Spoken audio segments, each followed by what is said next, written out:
This is certainly something I feel we have to do, and the one final issue I have to mention as I close.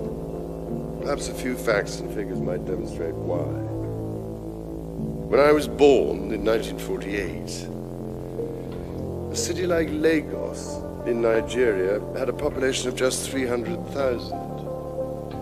Today, just over 60 years later, it is home to 20 million.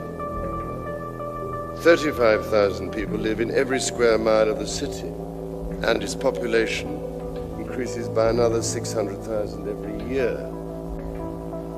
I choose Lagos as an example. I could have chosen Mumbai, Cairo, or Mexico City. Wherever you look, the world's population is increasing fast. It goes up by the equivalent of the entire population of the United Kingdom every year, which means that this poor planet of ours, which already struggles to sustain 6.8 billion people, will somehow have to support over 9 billion people within 50 years. In the Arab world, 60% of the population is now under the age of 30. That will mean, in some way or other, 100 million new jobs will have to be created in that region alone over the next 10 to 15 years. Now, I'm well aware that the very long-term prediction is that population may go down.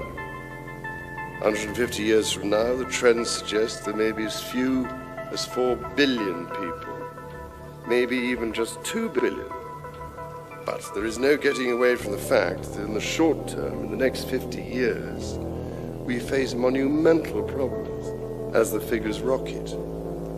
No megacity can ever hope to catch up with the present expansion in their numbers to provide adequate health care, education, transport, food, and shelter for so many. Nor can the Earth herself sustain us all when the demands and pressures on her bounty worldwide are becoming so intense. Now, I know it is a complicated issue. The experts suggest that in theory, the Earth could support 9 billion people, but not if a vast proportion is consuming the world's resources at present Western levels. So the changes have to be essentially twofold. It would certainly help if the acceleration slowed down, but it would also help if the world reduced its desire to consume. I've been following very carefully the findings of my British Asian Trust in India, which has been helping to run a women's education project in a drought-prone region of Maharashtra called Satara. They have noticed that a real difference can be made when women are able to become more involved in the running of the community. This is also the experience in Bangladesh. I've long been fascinated by Muhammad Yunus's Grameen Bank of Bangladesh.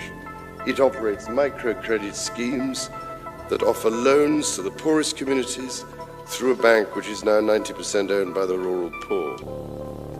Interestingly, where the loans are managed by the women of the community, the birth rate has gone down. The impact of these sorts of schemes of education and the provision of family planning services has been widespread. Whereas in the 1980s, the average family in Bangladesh had 6 children, now the average figure is 3. But with megacities growing as they are, I fear there is little chance these sorts of schemes can help the plight of many millions of people unless we all face up to the fact more honestly than we do that one of the biggest causes of high birth rates remains cultural.